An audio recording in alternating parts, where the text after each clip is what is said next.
इस वक्त मैं खड़ा हूँ मेट्रो स्टेशन अक्षरधाम मंदिर पर, दिल्ली। और मैं आपको लेकर चलूँगा यहाँ से वृंदावन मथुरा, क्योंकि काफ़ी चर्चाओं का विषय बना हुआ है वृंदावन, क्योंकि कॉरिडोर को लेकर काफ़ी गोसाई कह रहे हैं बनना चाहिए, काफ़ी कह रहे हैं नहीं बनना चाहिए। क्या कहते हैं वहाँ के दुकानदार और गोसाई, बात करेंगे वहीं चलते हैं वृंदावन।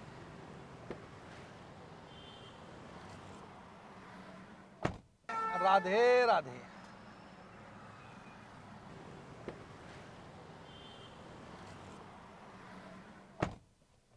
ये हम आ चुके हैं ग्रेटर नोएडा में, आपका स्वागत है। लुत्फ उठाइए आगरा एक्सप्रेसवे का। अब आ चुके हैं हम आगरा एक्सप्रेसवे पर, यमुना एक्सप्रेसवे पर आपका स्वागत है। और ये रास्ता जेवर, मथुरा, आगरा के लिए जाता है। यहाँ पे स्पीड पे संयम बरतें, ज़्यादा तेज़ ना चलाएं गाड़ी, जितनी कंट्रोल हो उतनी चलाएं।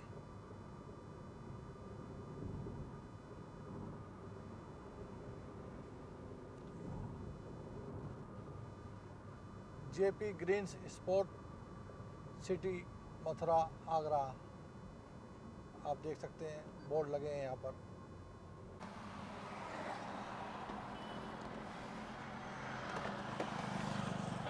जय जय श्री राधे।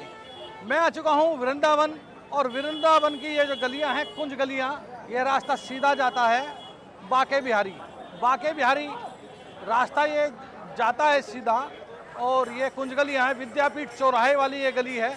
और सीधा आप देख सकते हैं कितना यहाँ पर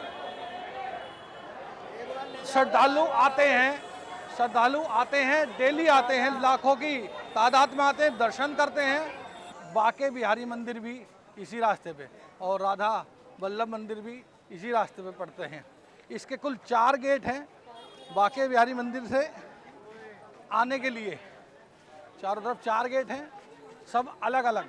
हम विद्यापीठ चौराहे से अंदर आए हैं, क्योंकि कई बार देखा जाता है जब बहुत बड़ा कोई त्यौहार होता है इधर, तो काफ़ी भीड़ देखने को मिलती है। और वैसे भी कभी यहाँ खाली नहीं देखा जाता, तो श्रद्धालुओं की काफ़ी यहाँ शिकायतें रहती हैं कि यहाँ आने जाने में काफ़ी दिक्कतों का सामना करना पड़ता है।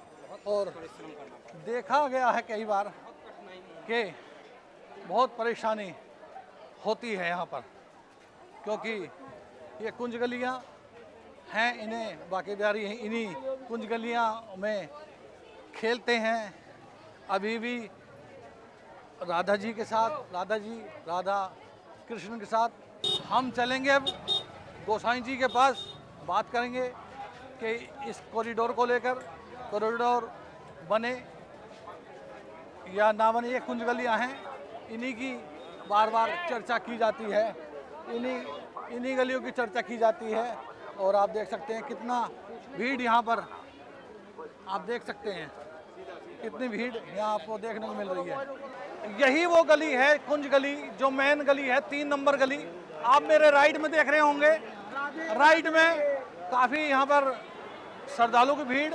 और बाहर से जब विद्यापीठ चौराहे से जब ये गली आती है अंदर के लिए, और सीधी इधर 3 नंबर के लिए बाके बिहारी सीधे दर्शन करने के लिए जाते हैं यहाँ से सीधे। और इसी पे काफ़ी सकड़ी जो गली है ये इसको बताते हैं। और ये देखिए आप कितना भीड़ है यहाँ, इसीलिए कॉरिडोर के लिए बात चल रही है। सरकार कह रही है, उत्तर प्रदेश सरकार कह रही है कि हाँ कॉरिडोर बनना चाहिए, मगर देखा जा सकता है कि हाँ भीड़ तो है, मगर अभी थोड़ी हल्की हो रखी है, शाम का वक्त है।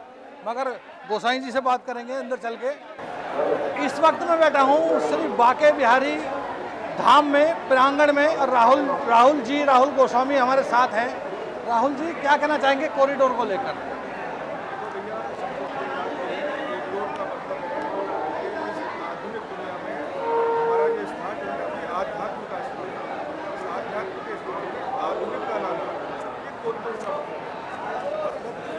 यहाँ पर आ रहे हैं और वो ये चाहते हैं कि हमको सुविधा के नाम पर आधुनिकता मिले।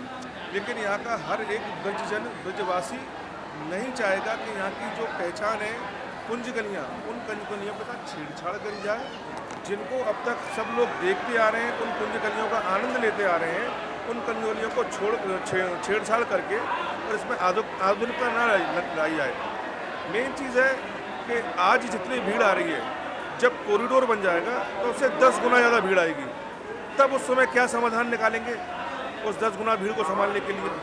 मेन चीज़ कि अगर कॉरिडोर ना ला करके केवल चौड़ीकरण किया जाए, कुछ नियम समाधान निकाले जाएं, जैसे लोगों के घरों के आगे जो बाइक खड़ी हो जाती है उनको अपने घरों के अंदर खड़ा जाए ताकि रास्ता साफ निकले और लोगों को आने जाने में सुगमता मिले। कॉरिडोर कोई इस भीड़ का समाधान नहीं है, बल्कि वो और भीड़ बढ़ाएगा। उससे लगता है आपको भीड़ बढ़ेगी? बिल्कुल बढ़ेगी।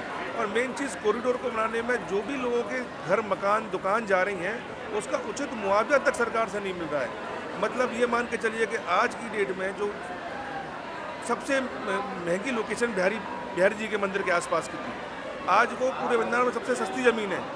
उन्होंने रेट इतने नीचे गिरा दिए हैं ताकि हम लोग बाहर भी 50 गज का मकान नहीं खरीद सकते। तो ये तो यहाँ के लोगों के साथ नाइंसाफ़ी करी जा रही है। हमारे सूत्र बताते हैं दुकानदारों को मुआवजा देने की बात कर रही है। कोई मुआवजा नहीं इतना मिलेगा। मुआवजा के नाम पर केवल इनको ठगा जाएगा, कुछ इतना मुआवजा नहीं दिया जाएगा, ठगा जाएगा। और यहाँ के दुकानदार जो पेड़े या मिठाई वगैरह बेचते हैं और कुछ पोशाक वगैरह काम करते हैं, इनको 2 कामों के अलावा कोई और काम आता ही नहीं है। तो कहीं बाहर जाकर के कहीं और स्थान वृंदावन में जाकर कोई और काम करेंगे, वो चले नहीं पाएगा इनको बड़े साल लग जाएंगे अपने आप को स्टैंड करने में। बड़े यहाँ के देखो दुकानदार, यहाँ के आम जनमानस, यहाँ के ब्राह्मण लोग, यहाँ के ब्रजवासी सब लोग परेशान हैं। जबकि ये सरकार ऐसा सुना था, हम लोगों ने इसीलिए इस सरकार को चुना था कि ये ब्राह्मण के साथ खड़ी हुई है, पंडितों के साथ खड़ी हुई है, ये उनका विरोध कर रही है, ये उनको हटाने की कोशिश कर रही है, हमारे इस समाज को, हमारे संप्रदाय को ख़त्म करने की कोशिश कर रही है।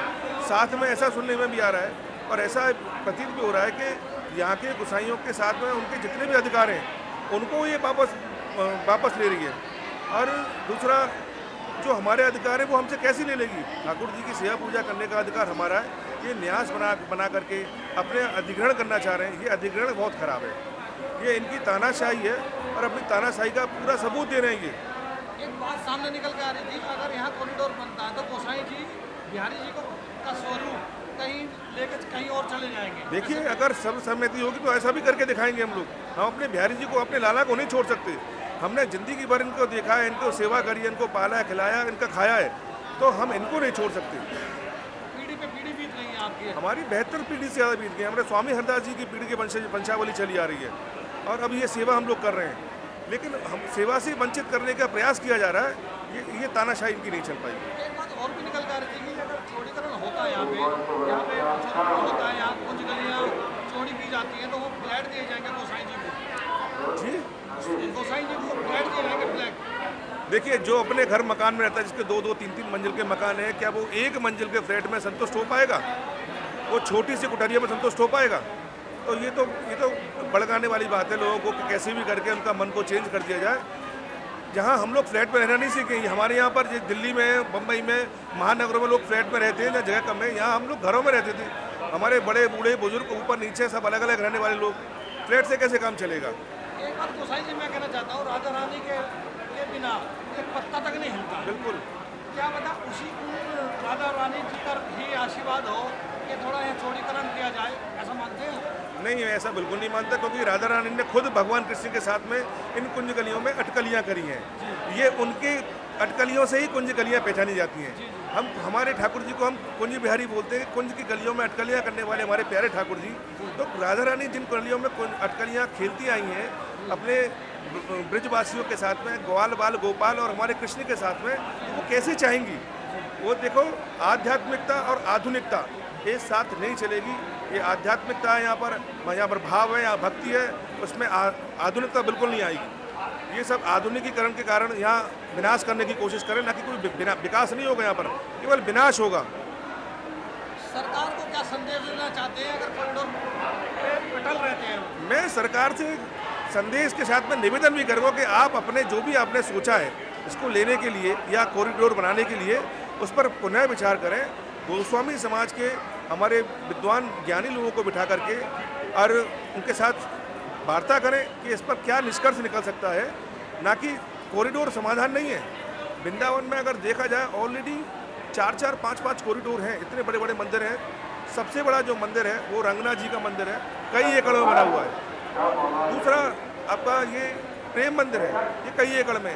तीसरा एक बनने जा रहा है चंद्रोदय मंदिर, कई एकड़ों बना हुआ है। ये कुंज गलियों को हटा करके और ये कॉरिडोर बनाना ये सही नहीं है। मगर गोसाई जी बात देखी जाए, भीड़ तो लगातार बढ़ती जा रही है इन कुंज गलियों में, थोड़ा समाधान तो होना चाहिए ना। देखिए, मैं तो ये बात बोलता हूँ कि अगर भीड़ के अंदर जो दर्शनों के प्रारूप को थोड़ा बदला जाए, और अभी भीड़ जो होती है मेनली लोग यहाँ पर अपने मोबाइल को चलाते हैं, रील बनाते हैं, दर्शनों को कराते हैं। अगर एक इंसान मंदिर के दर्शन करने के लिए आए, एक झलक ठाकुर जी की प्राप्ति हो, तुरंत निकल जाए, तो भीड़ होने का कोई मतलब नहीं होता। हम भक्तों को ही समझना पड़ेगा कि बस ठाकुर जी एक झलक मात्र से ठाकुर जी की कृपा हम पर बरस जाती है। ये जानबूझ कर खड़े रहना और भीड़ को बढ़ाना ये ठीक नहीं है। पहली बात तो बाकी बिहारी के सामने जो आ जाता है वो हटना नहीं चाहता। पहली बात ये तो मैं भी आता हूँ, ये ठीक बात है कि क्योंकि वो जब मुझे पीछे धक्का दिया जाता है तो तब हटता हूँ। मेरे नैन से नैन मिलने चाहिए। देखो, धक्का देने का तो मतलब ये है कि भीड़ का अगर पीछे से परेशान आना तो आपको आगे धक्का मिलेगा। लेकिन अगर आपको ठाकुर जी के दर्शनों का लाभ एक झलक मात्र से हो गया है तो आप पीछे वाले को भी आने का नंबर दें। और ये सब भक्तों को अपने मन में स्वयं रखना पड़ेगा कि मुझे केवल एक झलक करनी है और निकल जाना है। लेकिन सब भक्तों के मन में अगर यही भाव रहेगा कि नहीं, मैं बहुत दूर से आया हूँ और बहुत देर तक खड़ा रहूँगा, तो फिर भीड़ का कोई समाधान नहीं होगा। ऐसे ही कॉरिडोर बनने के बाद होगा कि लोग बोलेंगे 4 घंटे लाइन में खड़े होकर आया हूँ और यही खड़ा रहूँगा अंदर, तो भीड़ तो वैसे ही बढ़ेगी। मेन कारण ये भी है कि बिहारी जी के सामने जब श्रद्धालु आता है हटता नहीं है। पहली बात तो वो निकलना नहीं चाहता, या मैं क्यों ना हो या कोई और व्यक्ति भी हो, तो इसका क्या सोल्यूशन निकाले? इसका थोड़ा इसका सोल्यूशन ये निकल सकता है कि प्रशासन हमारे साथ में और हमारे मंदिर के प्राइवेट गार्ड और मंदिर के गार्ड मिलकर के लोगों को आसानी से बस हटाएं, धक्का ना दें और उनको एक झलक लें और चलते रहें। और सबसे बड़ी बात है, भक्तों को अपने मन में संयम रखना पड़ेगा। अगर यहाँ पर आकर के वो सोचें कि धक्के मिलने ने, धक्के को धक्का ना समझें, ये व्यवस्था समझें कि धक्का नहीं है, ये व्यवस्था है कि आपको दर्शन हो गए और आप चलते रहिए, बाकी और लोगों को आने का नंबर दीजिए। राहुल जी, एक लास्ट क्वेश्चन है, वीआईपी कल्चर जैसे दर्शन होते हैं, वीआईपी कोई आता है तो व्यवस्था थोड़ी चरमरा जाती है हल्की सी, उसे कैसे देखते हैं? वीआईपी दर्शन होने चाहिए कि नहीं? देखिए, मेरा मानना नहीं है कि ठाकुर जी के सामने कोई वीआईपी नहीं है, सब एक समान है। लेकिन कोई बड़े बड़े नेता अधिकारी जब ये आ जाते हैं और भक्तों को रोक दिया जाता है, उस समय पर थोड़ा गलत होता है कि उनके लिए भी सुगमता रखी जाए, उनका एक स्थान ऐसा दिया जाए कि वो दर्शन आसानी से कर लें। भाई नेता है, अधिकारी है, जो भी हैं, लेकिन और भक्त भी हैं जिनके माध्यम से आप चुन के आए। कोई नेता कैसे बनता है? ये पब्लिक के माध्यम से ही नेता बने जाते हैं और उनको आप फिर धक्का दिलवा रहे हैं। तो इस कल्चर में थोड़ा सा परिवर्तन लाना पड़ेगा ताकि भक्तों के लिए थोड़ी सुगमता रहे। बहुत बहुत शुक्रिया बात करने के लिए। ये थे राहुल गोस्वामी, कैमरामैन हिमांशु के साथ एक भारत सेवा। राधे राधे। वृंदावन, मथुरा।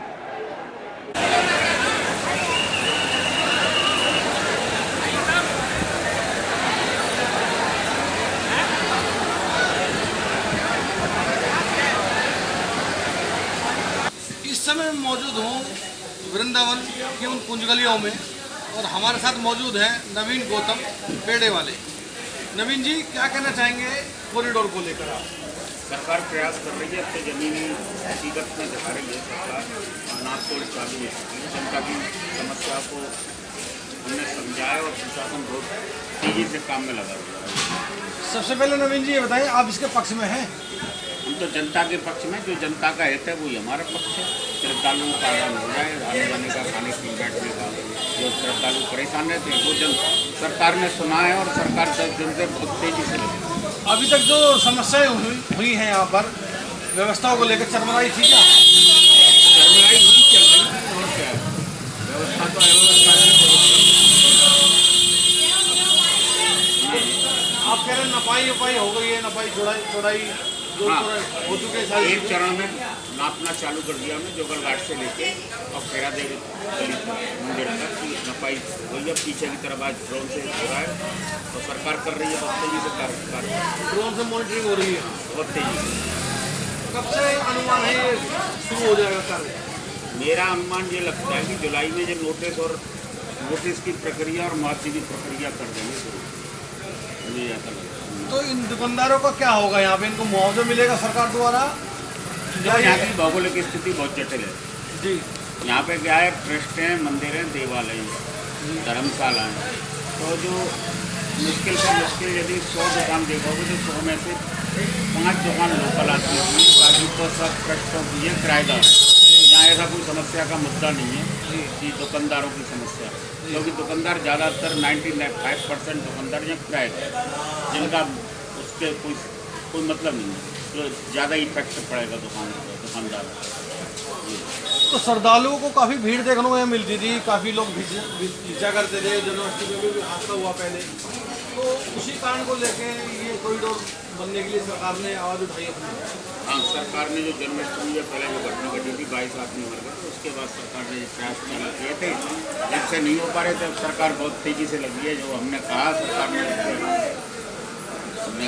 दृष्टिगत कराया मैटर और बहुत तेज़ी से काम में जारी है। सरकार के आप नुमाइंदों से मिले हैं तो आप?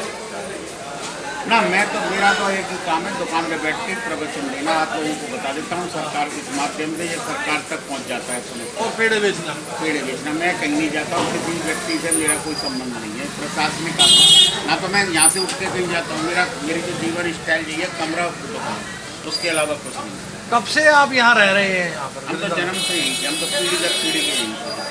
कितनी पीढ़ी बीत चुकी है आपके यहाँ पर? हमारी पीढ़ी बीत चुकी होगी, मेरे अनुमान से तो 10वीं पीढ़ी होगी हमारी, 10वीं या 11वीं मेरे अनुमान से, और ज़्यादा जानकारी नहीं। पेड़े का काम ही कर रहे हैं शुरू से? ना, हम पंडा हैं यहाँ के, तीर्थ ब्राह्मण हमारे पुर का पंडा भी करते थे पर बाबा। अच्छा। हमारे बाबा वकील थे, मथुरा चले गए, पर मैं पेड़े की दुकान करने बैठ गया। वैसे हम मूल रूप से तीर्थ को होते हैं। मंदिर में आप एक बार बोल रहे थे, मैं देख रहा था वीडियो के, वो VIP कल्चर भी काफ़ी यहाँ देखा जाता है, क्या कहने लगे सर? अब तो हर जगह ही होता है VIP कल्चर, तो हर मंदिर में हिंदुस्तान में कहीं भी चलेगा।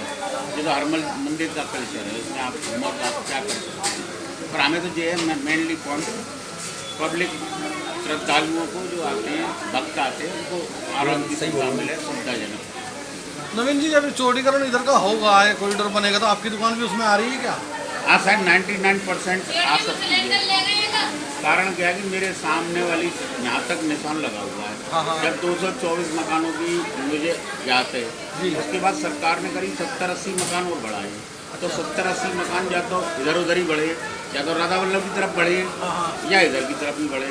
अब किधर बढ़ाए हैं वो मुझे जानकारी नहीं है, तो मेरे अनुमान से जा सकती है, 99.99% जा सकती है। तो राधा वल्लभ प्रांगण भी जाने की कुछ संभावना है? हाँ, उधर बनेगा, इसी कॉरिडोर में मदन मोहन, राधा वल्लभ और बिहार जी, ये मतलब इसी एक कॉरिडोर के अंदर ला रहे हैं। मुख्य द्वार उधर को होंगे उसके? हाँ, 2 द्वार जमुना किनारे, 1 द्वार विद्यापीठ चौराहे की तरफ। तो और कुछ समस्या आप सरकार से रखना चाहते हैं, कोई हो तो? ना, सरकार कर रही है, इस समय कर रही है। देखो, बेवजह किसी को दोषारोपण करना भी मूर्खता होता है। तो सरकार कर रही है तो कर रही है, कहाँ तो कर नहीं पा रही थी। अब सरकार से जब से हमने मैंने किया, सरकार ने काम करना चालू कर दिया, हमारी बात को समझा, हमने जो बात अपनी रखी, जनता की परेशानी रखी, सरकार ने उसको समझा। पर यहाँ कॉरिडोर बनने में ना कोई समस्या नहीं है। यहाँ क्या है कि 90% जमीनों का मालिकाना ही नहीं है। अच्छा, यदि सरकार अपने उससे देखेगी, कागज़ों को चेक करेगी, नगर निगम कमिश्नरी निकला के, तो आपको ये पता पड़ेगा कि 90% संपत्तियों का मालिकाना ही नहीं। यहाँ तो 10% मुश्किल से मानका, और सरकार मुआवजा बहुत दे रही है। अच्छा, मान लो किसी का 1 करोड़ का मकान, मान लो 100 गज का मानते हैं यहाँ पे, 1 से 1.5 करोड़, तो सरकार जो आज फ्लैट दे रही है उसकी कीमत भी 1 से 1.5 करोड़ बैठेगी। जो रुक्मणी विहार में फ्लैट है, उस एरिया में फ्लैट की कीमत भी उतनी है। 2 BHK लेने जाओगे, 1 BHK का रेट मैंने पूछा था रुक्मणी विहार के सामने, तो उसने बताया था 80 लाख। सरकार दे रही है 2 BHK, तो मुआवजा पूरा दे रही है सरकार ने। पुनर्वास में कोई कमी नहीं रखी है, बिल्कुल सही कर रही है सरकार। और फ्लैट देने की बात करें गोसाइयों को? हाँ, गोस्वामियों को, जिनकी भाई पहली बात तो ये ना, उन लोगों को परेशानी होगी जिनको लीगल राइट्स नहीं है। ठीक है भाई, लीगल राइट मेरे अंदाज से 95% लोगों को लीगल राइट्स नहीं पूरा नहीं कर पाएंगे। जो यहाँ सबसे बड़ी जो प्रॉब्लम आएगी वो आदमी लास्ट में फेल हो रहा है, इसीलिए ये घबरा है, और कोई कारण नहीं है। क्योंकि यहाँ ज़्यादातर संपत्तियाँ ट्रस्ट, मंदिर, देवस्थान, देवालय, धर्मशाला, कुंड है, और कुछ नहीं। एक बात और निकल के आई थी सामने के गोसाई, कई गोसाई कह रहे थे कि हम बाटी बिहारी का स्वरूप यहाँ से ले जाएंगे अगर यहाँ से कहना अलग होती है, करना अलग होता है। थ्योरी और प्रैक्टिकल में बहुत अंतर होता है। आप कुछ भी कहते हो, मैं भी कुछ भी कहता हूँ ना, मेरे करने से कुछ हो रहा ना आपके कहने से कुछ हो रहा होगा। वही जो राम रचना था तो कर तर्क बढ़ा रहता था, कहने से कुछ भी हो। कानूनी कानून एक अलग चीज़ है। हमारा देश एक संविधान से चलता है। ऐसा तो किसी ने कह दिया, कोई कबीलों का ज़माना तो नहीं चल रहा है, एक कबीले ने कह दी सरदार ने, और सरदार समाज एक ही तरफ चल दिया। अच्छा, एक छोटी सी बात होगा, लास्ट सवाल है, अगर जैसे कॉरिडोर बनना स्टार्ट होगा तो दर्शन लगातार होते रहेंगे या आपको कुछ मालूम होता है बात? ना, इस बारे में मैंने ये सुना है कि कॉरिडोर बनेगा तो एक साइड बना रहे हैं, शुरुआत एक तरफ से करेंगे, एक तरफ बाद में करेंगे। अच्छा, तो एक तरफ से दर्शन होते रहेंगे, दर्शन बंद नहीं होंगे। दर्शन होते रहेंगे। क्यों दर्शन बंद होने का सवाल जो नहीं है ना, सरकार मंदिर को थोड़ी छू रही हाँ, है। काम होगा आउट ऑफ हाँ, वहाँ पर नहीं होगा कोई मंदिर के, तो दर्शन तो खुले रहेंगे, दर्शन बंद नहीं होंगे। श्रद्धालुओं के लिए स्थिति क्लियर चलेगी, दर्शन आराम से करेगा, कोई किसी को कोई परेशानी नहीं आनी। और कॉरिडोर बन जाएगा तो बहुत अच्छा हो जाएगा। हाँ, तो अरे बहुत जनसंख्या बहुत बढ़ गई है, भीड़ बहुत बढ़ गई है।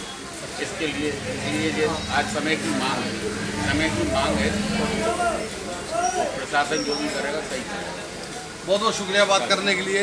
ये थे हमारे साथ नवीन गौतम वृंदावन से।